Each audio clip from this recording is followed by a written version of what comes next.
Salve, humanos e não humanos!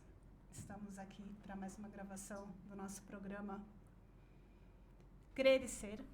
Hoje, um programa especial. A gente tem convidado... Os nossos convidados são sempre especiais, né? Mas hoje a gente está aqui com o Rodrigo. Bom dia, Rodrigo. Bom dia. Bem? Eu sou Mercy Rocha. Eu sou Ricardo Rosseto. E hoje a gente vai falar sobre arte marcial, sobre filosofia, sobre arte e umas reflexões voltadas para o ser, o saber e o ser, como o nosso propósito do programa tem. Rodrigo, eu gostaria que você se apresentasse para as pessoas. Primeiro, bom dia. Obrigado pela oportunidade de estar aqui com vocês.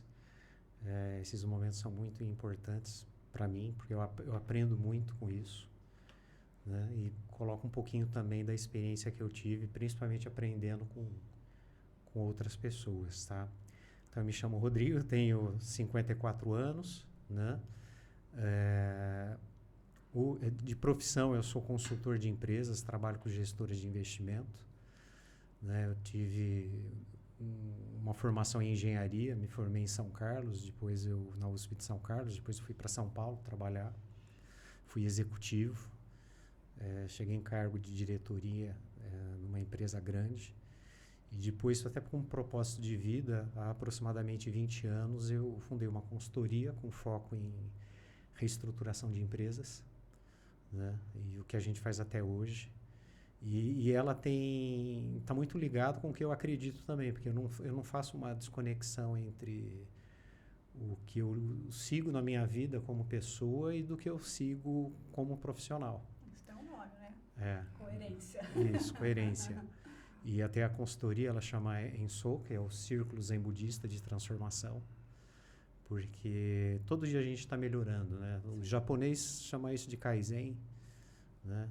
De melhoria contínua dentro das empresas, mas é aquela situação. O dia de hoje eu sou melhor que ontem e amanhã eu vou ser melhor que hoje. É um crescimento contínuo, né? Então, na parte profissional eu tenho essa linha, na parte pessoal eu cultivo muito a relação com o Oriente. Isso desde os 7 anos, né? Eu comecei a treinar judô muito cedo, e com mestres, com os japoneses, né? E passei pelo judô, passei pelo karatê, me graduei, eu sou faixa preta de karatê, né?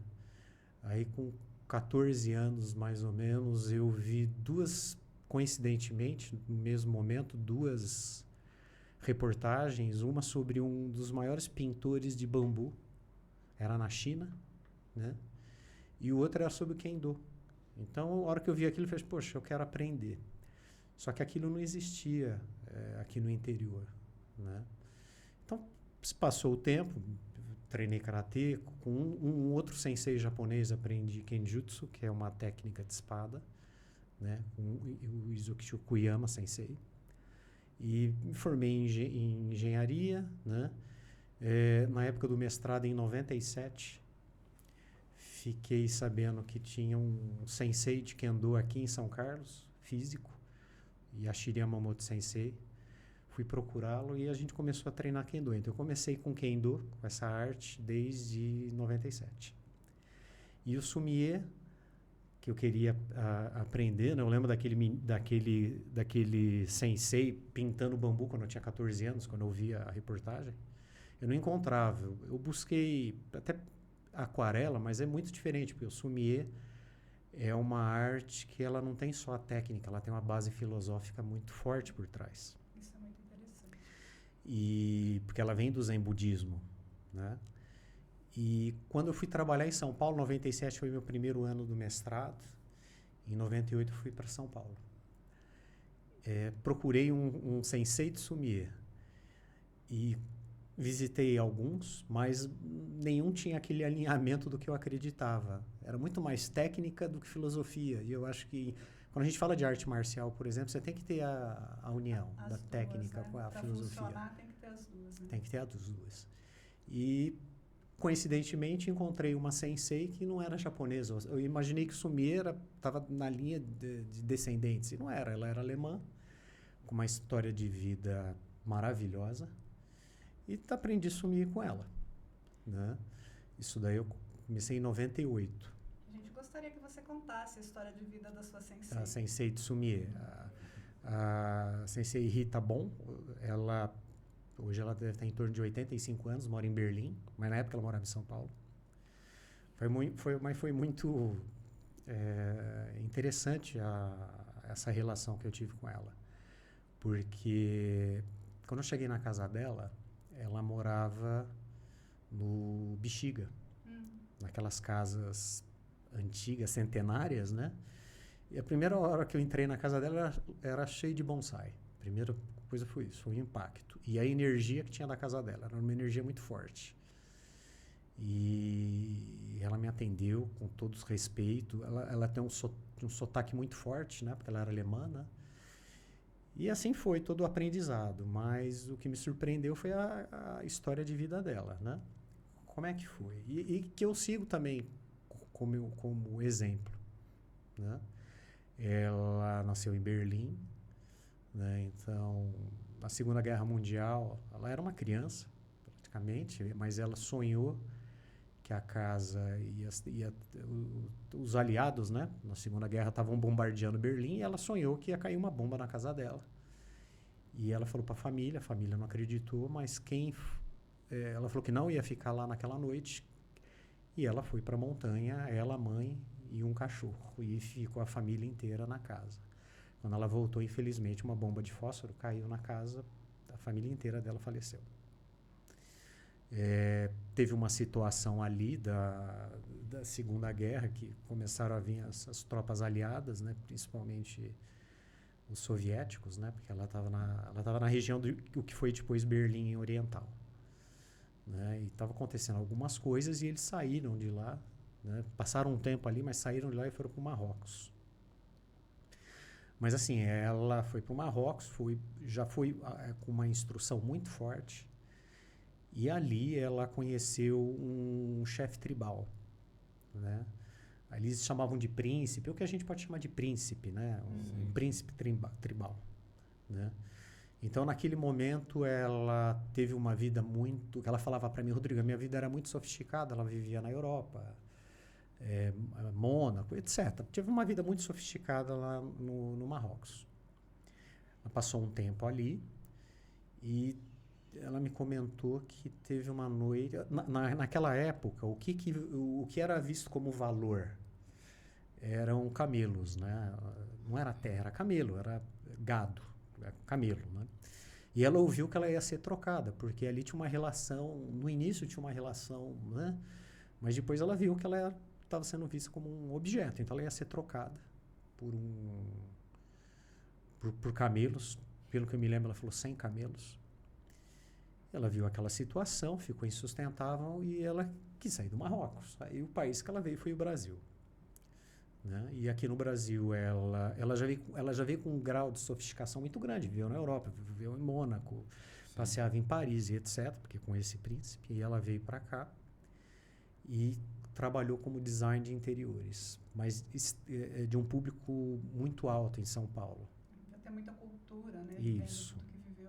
Do que ela viveu, isso. Então, ela trabalhou muito com isso, né? Teve um sucesso muito grande nessa carreira profissional, mas aconteceu uma situação na vida dela que foi um insight. Eu acredito muito em insights, né? Às vezes você lê livro, você estuda, mas às vezes você não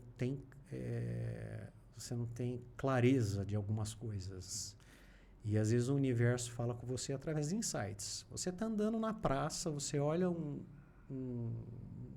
beija-flor e você tem um insight. E aquilo às vezes muda a tua vida. Seria intuição, né? Intuição, isso. Eu acredito muito nisso. O universo fala conosco através disso.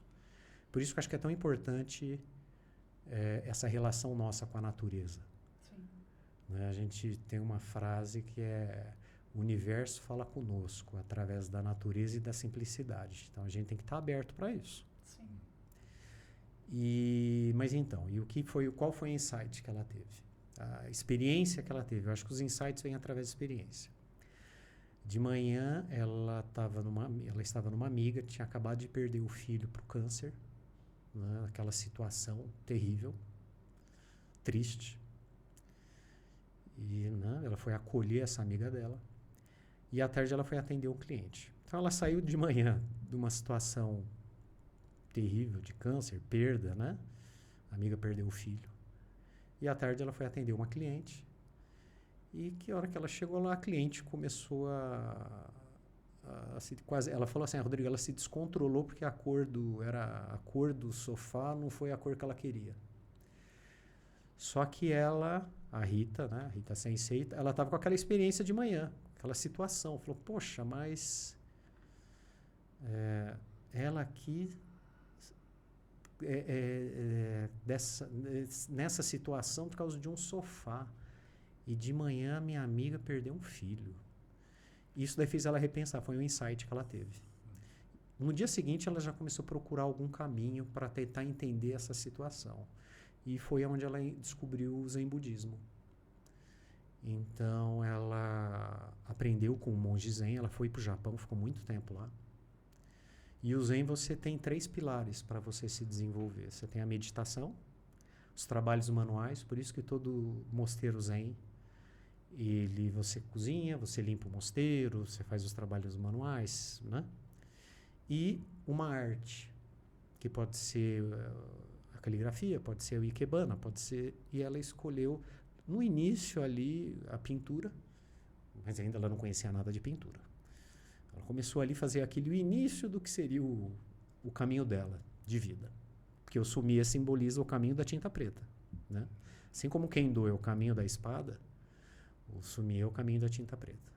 Mas isso foi o início ali. Quando ela voltou para o Brasil, ela falou assim, poxa, eu quero aprender mais essa arte. Porque o sumie tem muito componente filosófico.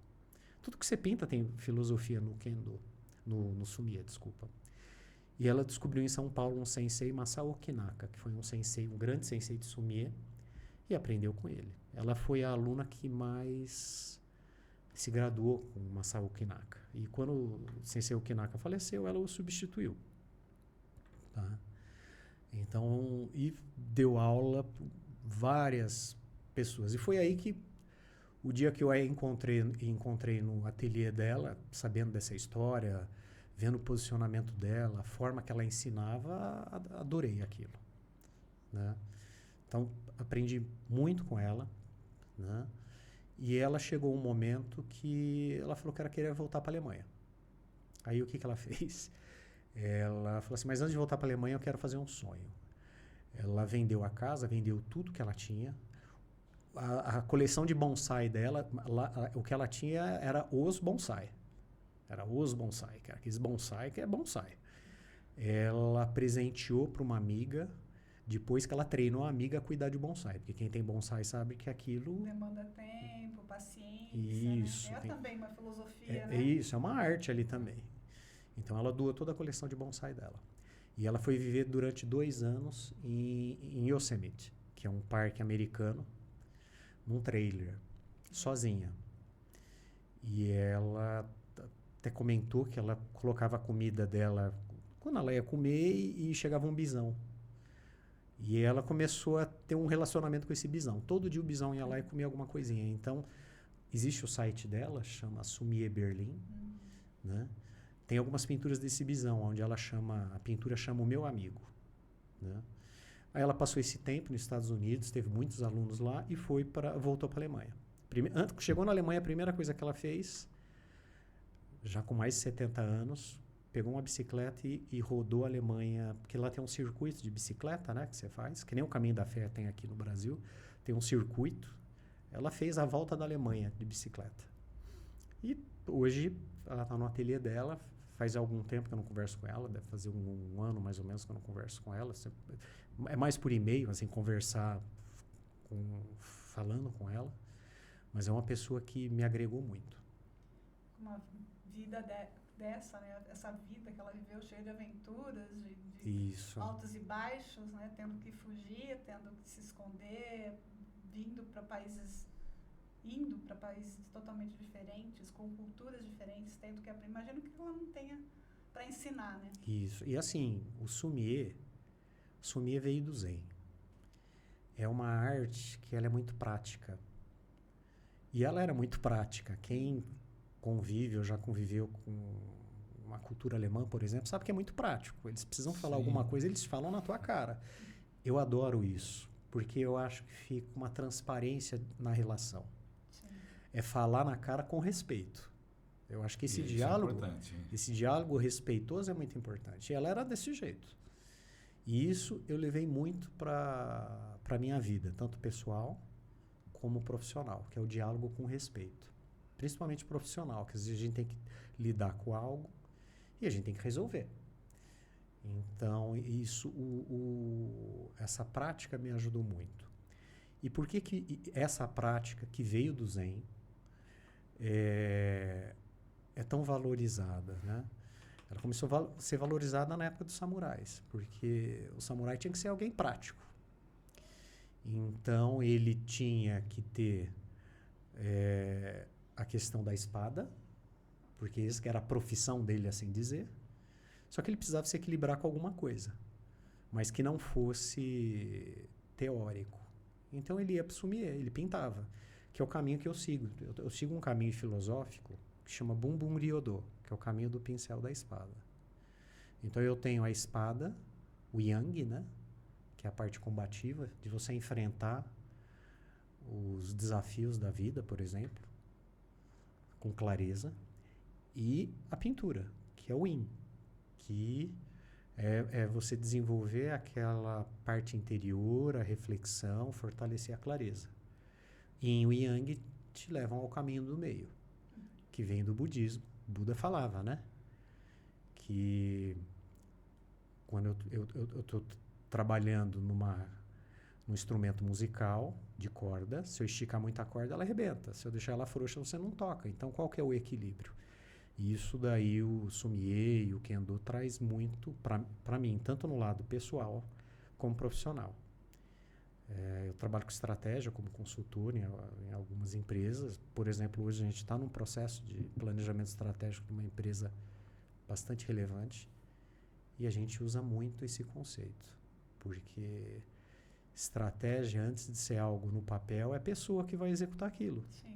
Então, como que você trabalha com propósito, valores, né, visão, dentro do ambiente dinâmico? Então, eu uso muito todo esse conceito de forma prática no meu dia a dia. E o caminho do meio é muito importante, né? Porque você não pode estar numa polaridade muito intensa. Isso. Porque o pêndulo vai vir para o outro lado, né? A maior parte do tempo a gente tem que procurar estar no caminho do meio. Porque você não está nem no extremo nem no outro. Isso. Você volta para o centro. Né? Que é essa harmonia, né? Sim. Então, essa harmonia é algo que, por exemplo, o sommelier, ele traz muito. Porque na hora que você vai pintar, primeira coisa, você tem medo do papel. É verdade, porque assim, um traço não dá para ser corrigido. Você não faz a lápis antes e se errar, você vai lá e apaga. Não tem isso. Você tem um papel branco na frente, o pincel, e você tem que pintar. Porque senão você não tem força. Você não coloca energia na pintura.